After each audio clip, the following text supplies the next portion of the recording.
A report by the World Economic Forum has ranked sub-Saharan Africa as the least developed region in the world in terms of education. Now, the Human Capital report rates Norway as the most advanced and Yemen as the least. Mauritania came 129th out of the 130 countries surveyed. Ethiopia was only 2 places ahead of it. The top-performing countries in sub-Saharan Africa are Rwanda, Ghana, Cameroon and Mauritius. Norway was ranked as the most developed human capital, followed by Finland and Switzerland and the US. The Global Human Capital Index 2017 ranks 130 countries on how well they are developing their human capital across 4 dimensions: capacity, deployment, development and know-how, as well as across different age groups. The report found that the world has developed only 62% of its human capital as measured by the index.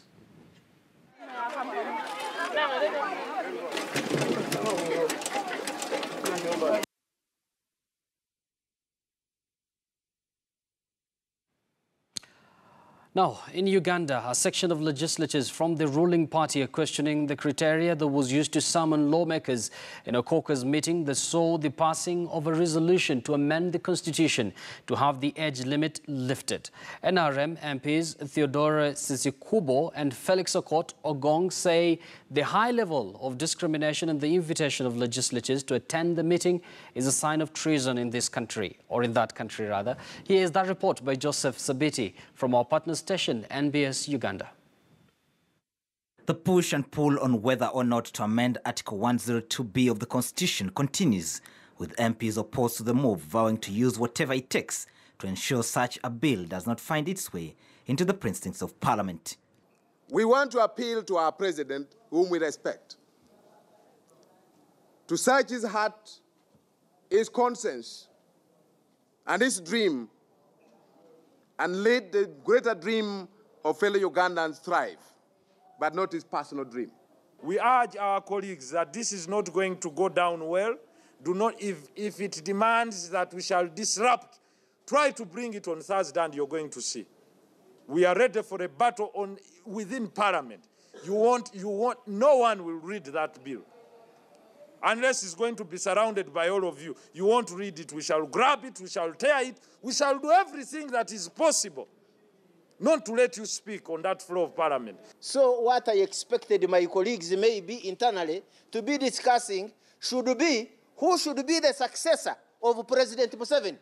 And since that debate has not started in that meeting, for us now we are saying we begin the debate. The MPs have also asked religious leaders and traditional leaders to stop hiding their heads in the sand and reveal their stand on this significant constitutional matter. Where are you?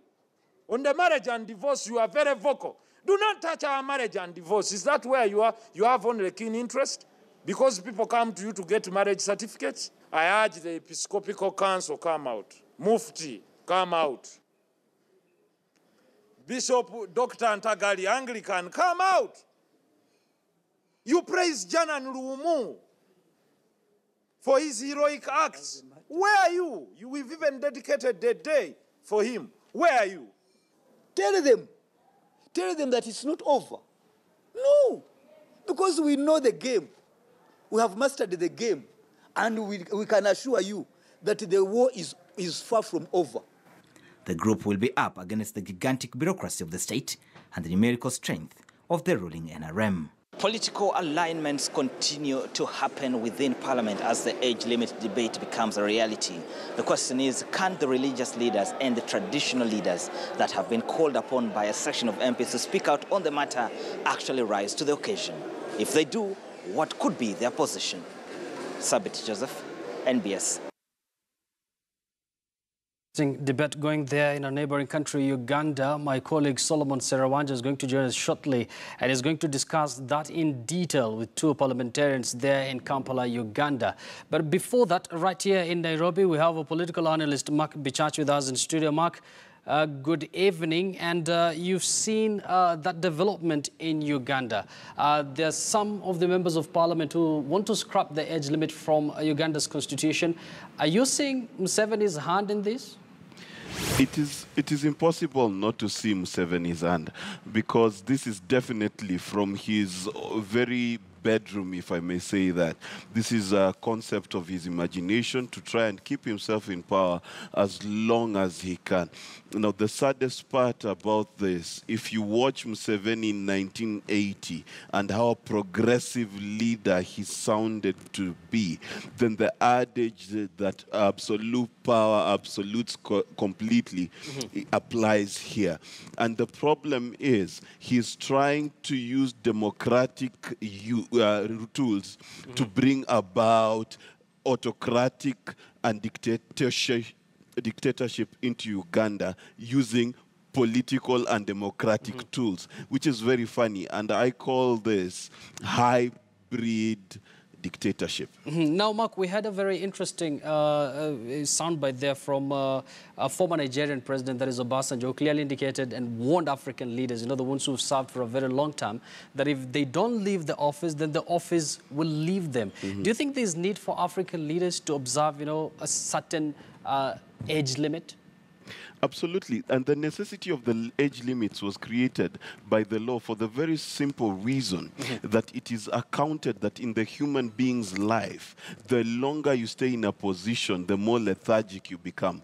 That means the more less active you are in what is required to be done to bring change. So what has happened, if you look at throughout time, whenever a leader stays in a position for a long time, the less likely he is to bring changes. In fact, one of the greatest leaders we've ever seen, by the person of Jesus Christ, was only present on the earth for 3 years, and his job was to lead the entire world. So those of us who are leading small countries cannot expect to change our countries in a period of 20 years. If you've been unable to do it in the first 5 or in the first 10, you will not be able to do it in the next 10. And that's the reality of the situation. Well said, Mark. Hold on to your thought there. Let's now cross over to the epicenter of this conversation, which is Uganda, and Solomon Serawanjo is on standby. Solomon, over to you.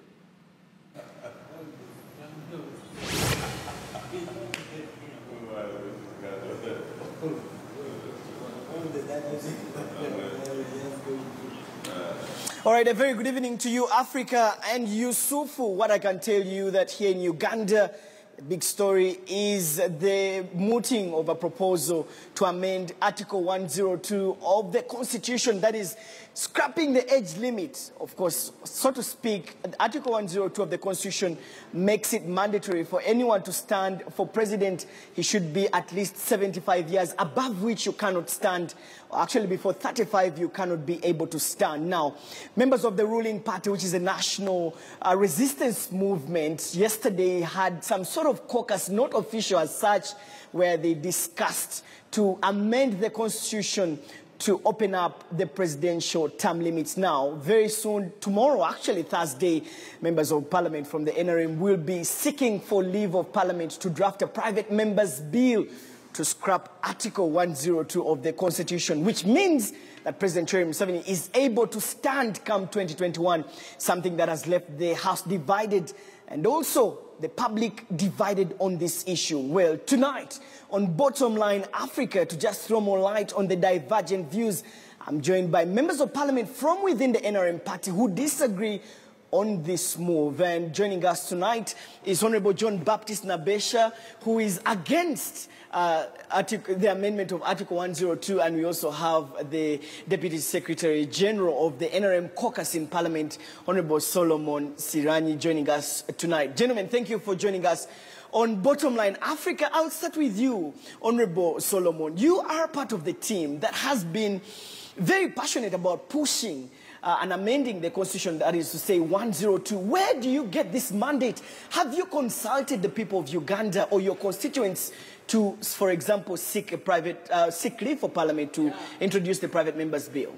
Yeah, it is not about being... I want to thank our viewers who are viewing us internationally and everywhere in Kenya, Uganda. It is not about being passionate. Yeah. It is not about being passionate.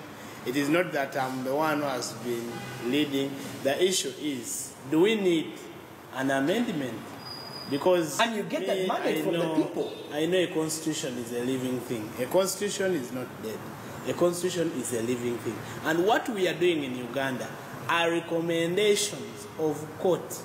Court made rulings and recommendations in the case between Amama Mbabazi and President Yoweri Kaguta Museveni in the recently concluded presidential elections of 2016. And it's good that Kenyans are seeing, because they're already in a rerun. For the case of the Constitution of Uganda, in the case of the rerun, the Constitution is talking about 21 days.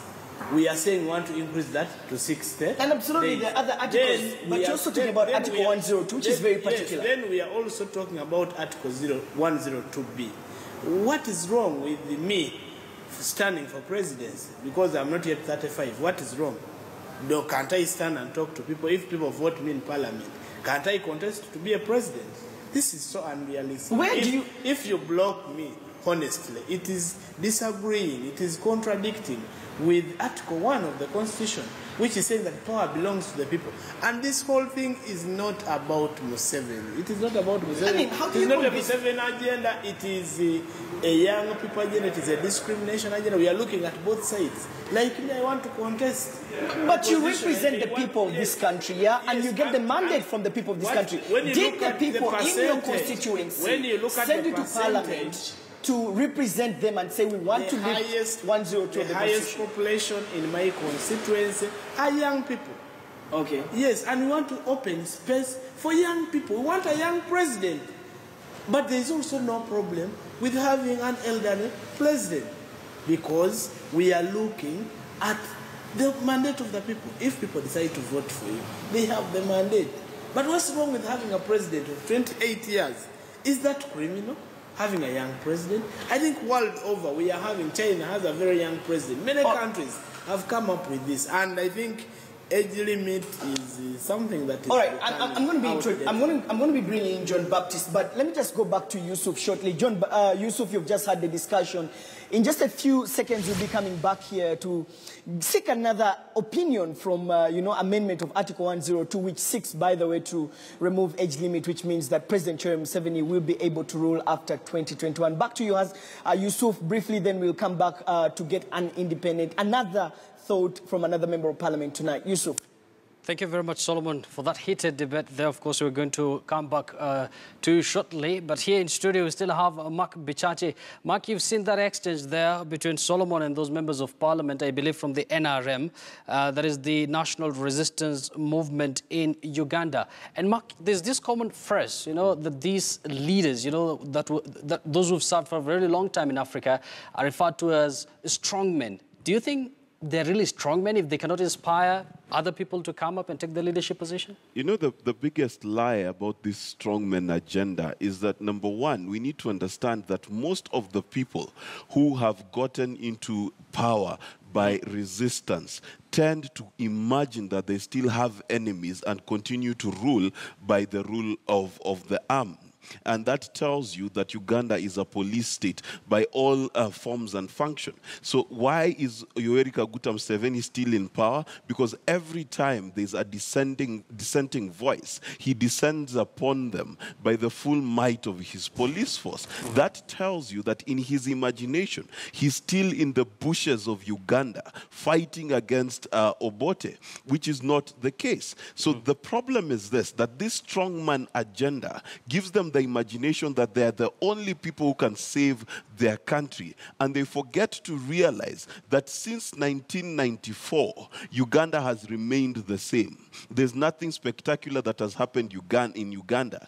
And the worst part is this, as Yoweri Kaguta Museveni grows older and older, what vision can he give to the Ugandan people? Because he will not even be alive to see it. So you cannot say that in 20 years, I'm planning to build a road, which I will not be there to see. It is not in his nature. So the reality of the matter, this is an attempt to hold on to power, not for the sake of Uganda, but to keep himself and his family, which has, interestingly, huge financial and business interest in Uganda, and that's what he's trying to protect. And in correction to that, Mark, a while back, I believe some few years back, when Barack Obama toured Africa, he was in Kenya as well, and he went to Addis Ababa, where he addressed the African Union, and there he warned, African leaders were out to extend their terms. Let's listen to what he had to say then. It has been an extraordinary privilege for me to serve as the President of the United States. I cannot imagine a greater honor or a more interesting job. I love my work. But under our Constitution, I cannot run again. I can't run again. I actually think I'm a pretty good president. I think if I ran, I could win. But I can't.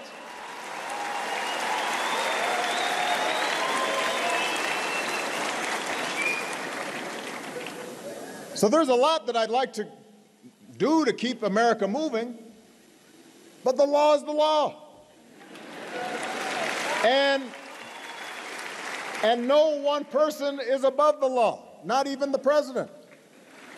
When a leader tries to change the rules in the middle of the game just to stay in office, it risks instability and strife, as we've seen in Burundi. And this is often just a first step down a perilous path. And sometimes you'll hear a leader say, well, I'm the only person who can hold this nation together. If that's true, then that leader has failed to truly build their nation. You look at Nelson Mandela. Madiba, like George Washington, forged a lasting legacy, not only because of what they did in office, but because they were willing to leave office and transfer power peacefully. President Obama, they're clearly indicating that, leaders need to respect the Constitution.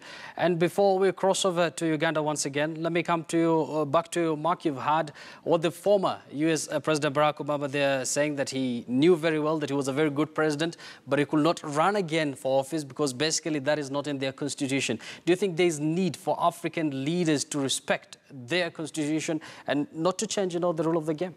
Exactly. One of the things that's very interesting, in the 80s and 90s, we had dictators who didn't bother with parliament, just stayed in office for as long as they wanted.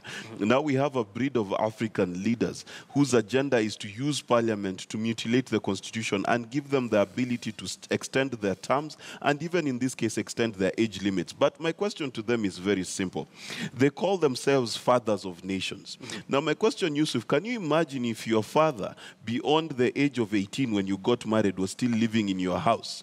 That would be very embarrassing. The objective of being a father is always to allow opportunity for the son to grow up. And the reality of the African son today is our generation has grown up. It is time for the fathers to let the sons rule because the might is always in the son. Like David said, if you want to go to war, you must be always to send the son, be able to send the son to the gate. Without that, that city, that generation cannot stand. And Mark, speaking about that fatherly figure, it seems Rwanda has a very good father there in the name of Paul Kagame. How will you analyze Rwanda?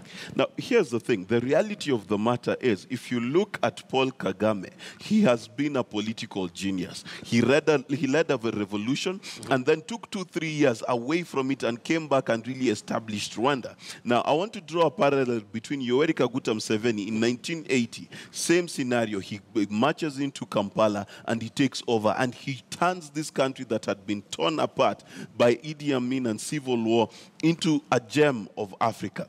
Fast forward 15, 20 years later, you find a desperate dictator whose family is taking over the army and different sectors of the economy to hold on to power.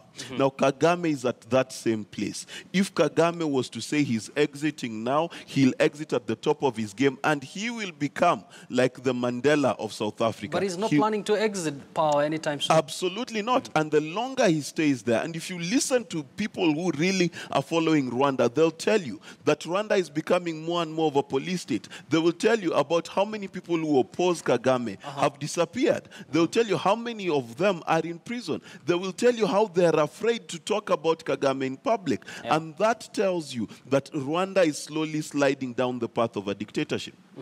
Yeah. And there are observers who have, sounded alarm saying that Africa could slide back to, to the edge of military coups if these leaders continue interfering with the constitution. Yes. Do you agree with them? Absolutely. And let me tell you the truth. All it takes to have a military coup is a population that has been oppressed for so long that they feel like they have no option than to take up arms to defend their lives and the futures of their children. And the reality of the matter, if you look at any dictatorship in the last 10 years, how has it ended? Muammar Gaddafi, Saddam Hussein, the guy in Gambia, I forget his name right now.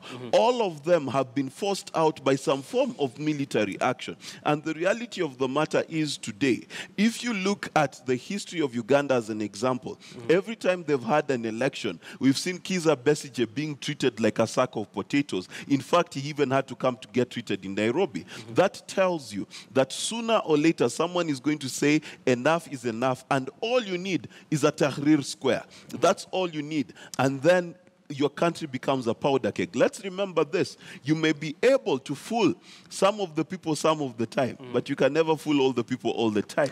Yeah, and talking about these regional blocs, we have IGAD, we have East African Community, we have the African Union. Do you think they're equally to blame for, closing their eyes?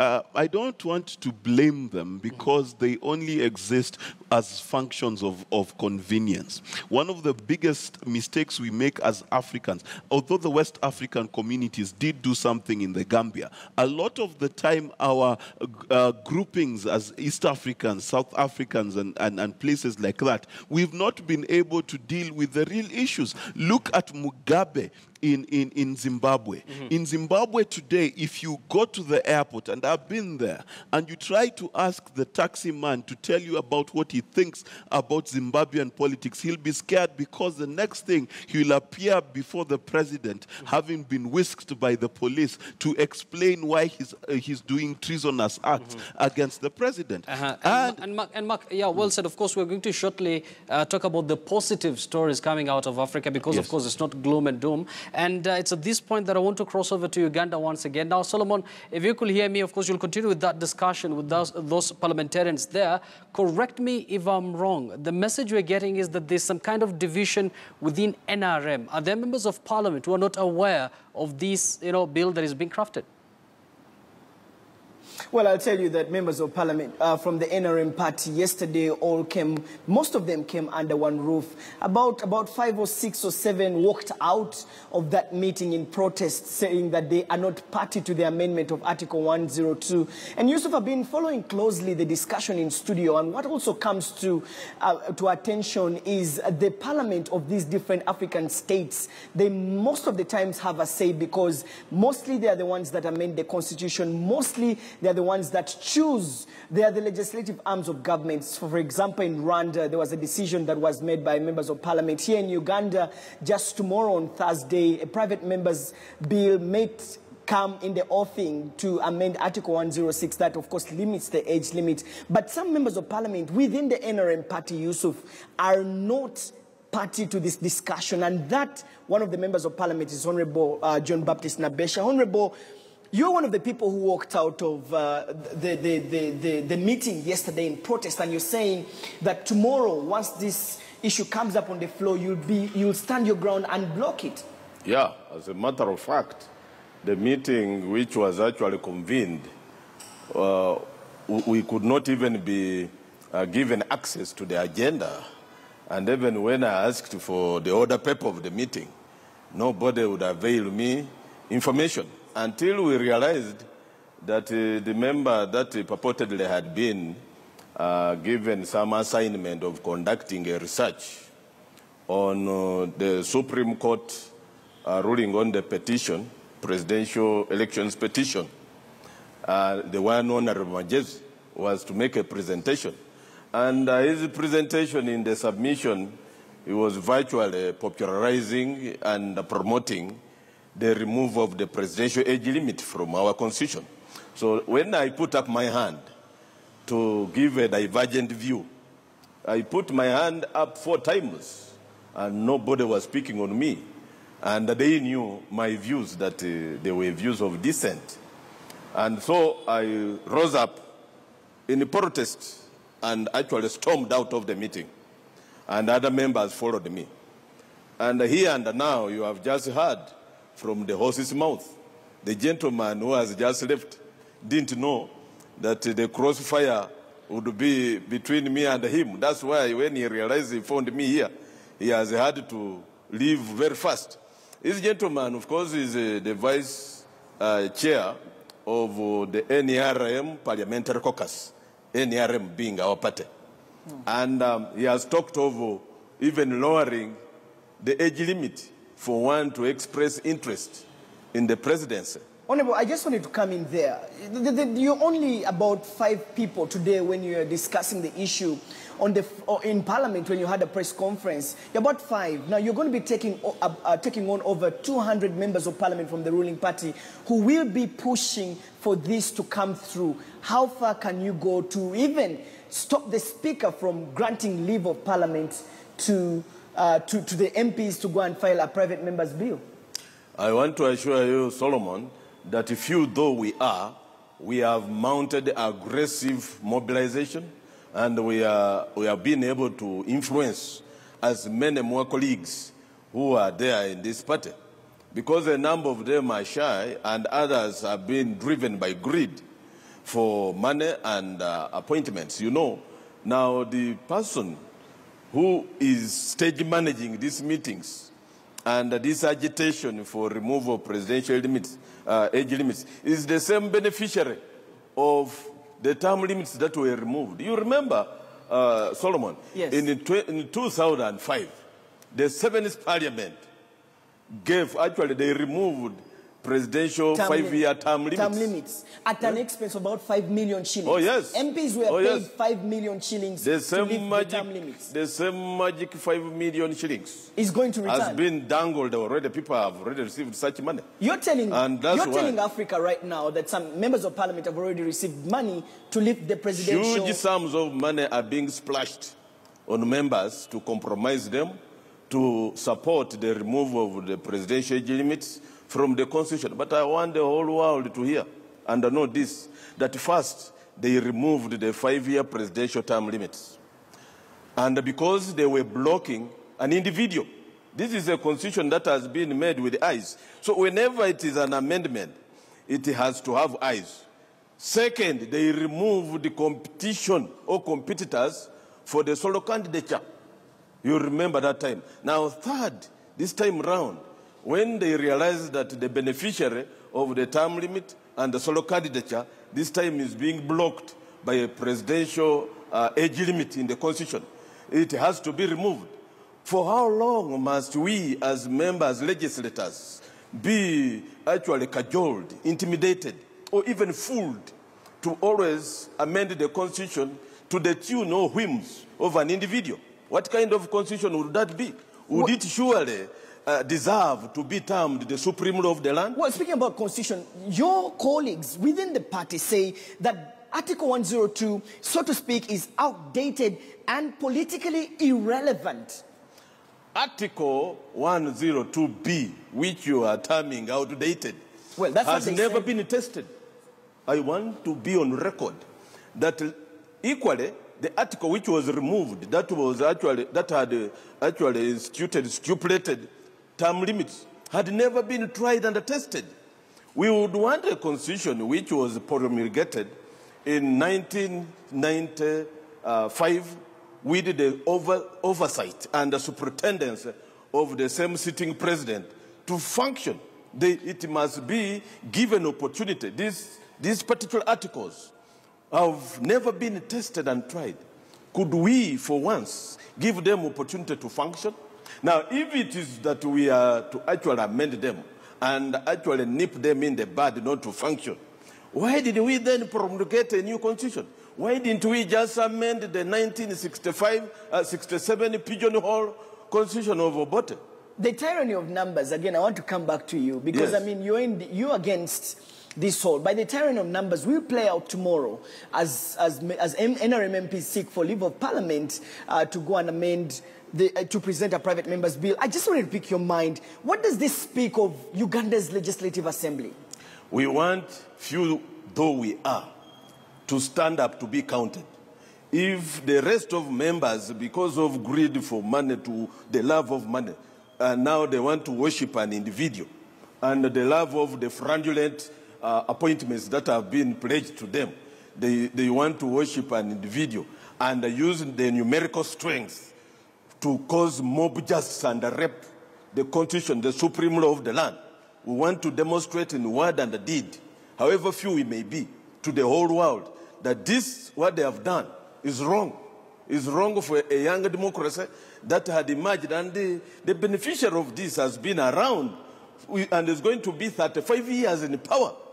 I want to remind you, Solomon, as we wrap up, that this same beneficiary, His Excellency President Museveni, was a mentee of Mwalimu Kambarage Julius Nyerere, the former president of Tanzania, the founding father of Tanzania, because he mentored many of these leaders. Our president was in Tanzania for a long time. And this is what Kambarage Julius Nyerere said when he was relinquishing power after 24 years in power. He said, sycophants, he actually rebuked the sycophants and the self-seekers who were around him.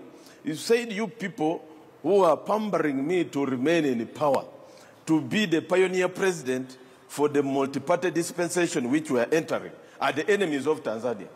He made two statements. He said, for a good leader, you have to be, if you are to be successful, you have to be one to be able to see your successor succeed. All right. Secondly, he said, let's wrap it up in a second. Yes. Secondly, he said that a good leader, however good a dancer you are, is better to relinquish power when there is still some semblance of support, some semblance of popularity. But this, our president, has not been well guided and counseled. Because if he has a good legacy, he's about to put a full stop on the good legacy. Honorable John Baptist, thank you so much for discussing with us on Bottomline Africa about the future of Uganda's political landscape. Thank you too for hosting me. All right, it's been a pleasure. And the viewers, God bless. All right, thank you very much. Well, let's talk about this, Yusuf, because the history of Uganda is about to be changed tomorrow on Thursday once the Speaker of Parliament gives leave of Parliament for the NRM MPs to go and present a private member's bill. What does it mean for Uganda's political landscape? We'll keep an eye on that story as it unfolds. Back to you, Yusuf. Of course, we trust you because you're the one who's going to be our man on the ground. Thank you very much, Solomon Serwanja, for that debate there in Kampala, Uganda. Of course, it will be interesting to see whether the National Resistance Movement, that is the party, the president's party, whether they're going to get enough number and pass that controversial bill. Now,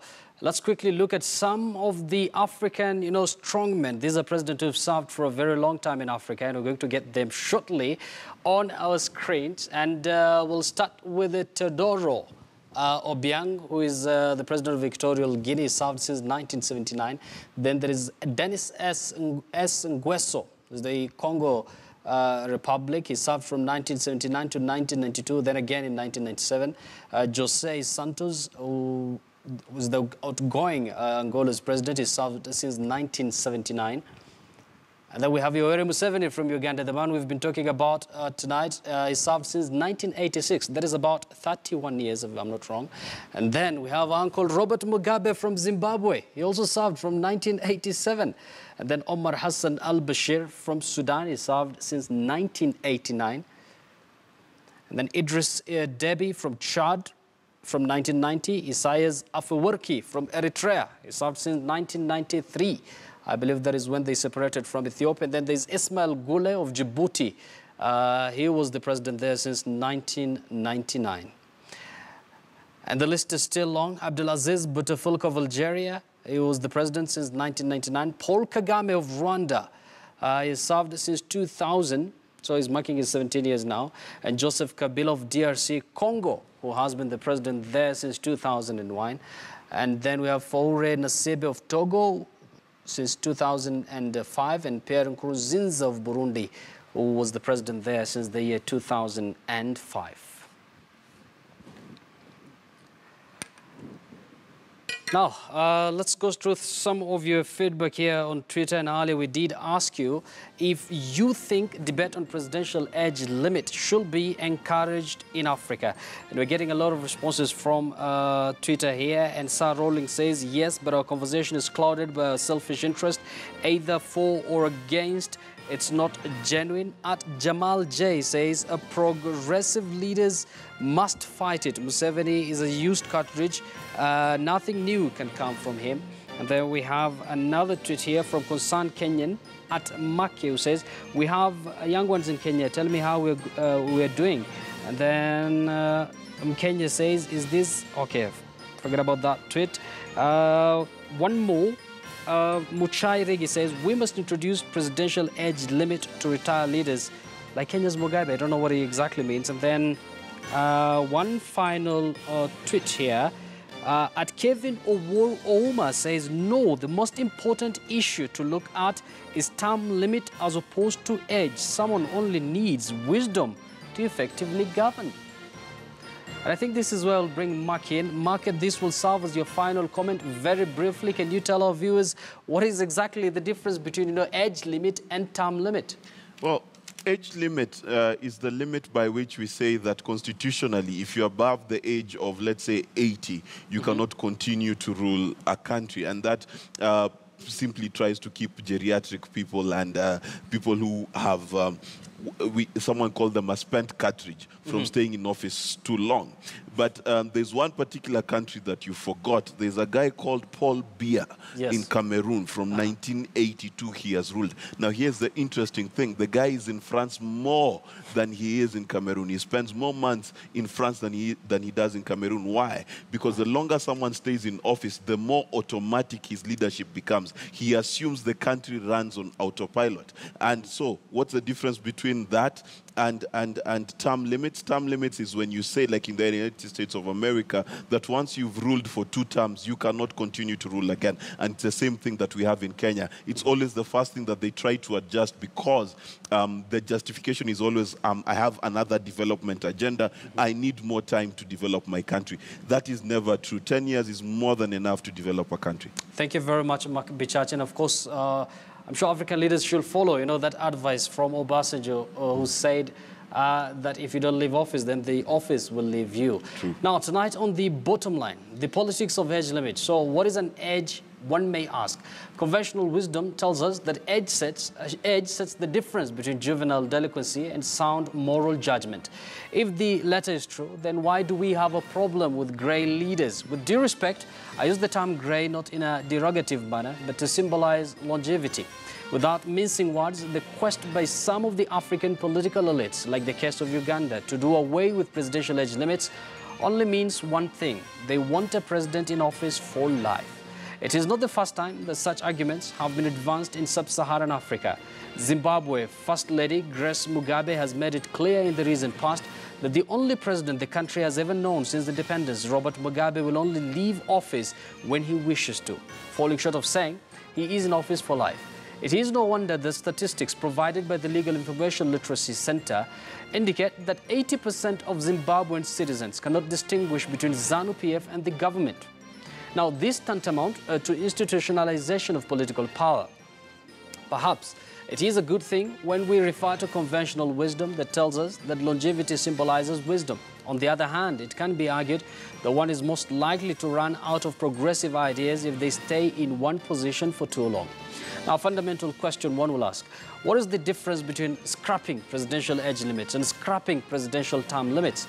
My conclusion is that it leads to the same goal. Bottom line is that Africa needs to decide whether it is ready for democracy or it is safer with monarchies where the person on the throne lives for life unless they choose to abdicate. It is fallacious for Africa to perpetuate psychopathy hidden in the guise of a popular people's will. And that is the bottom line tonight. Many thanks for watching. My name is Yusuf Ibrahim. Enjoy the rest of your night. Remember, this program is aired every Monday to Thursday from 9 to 10 p.m. Bye-bye for now.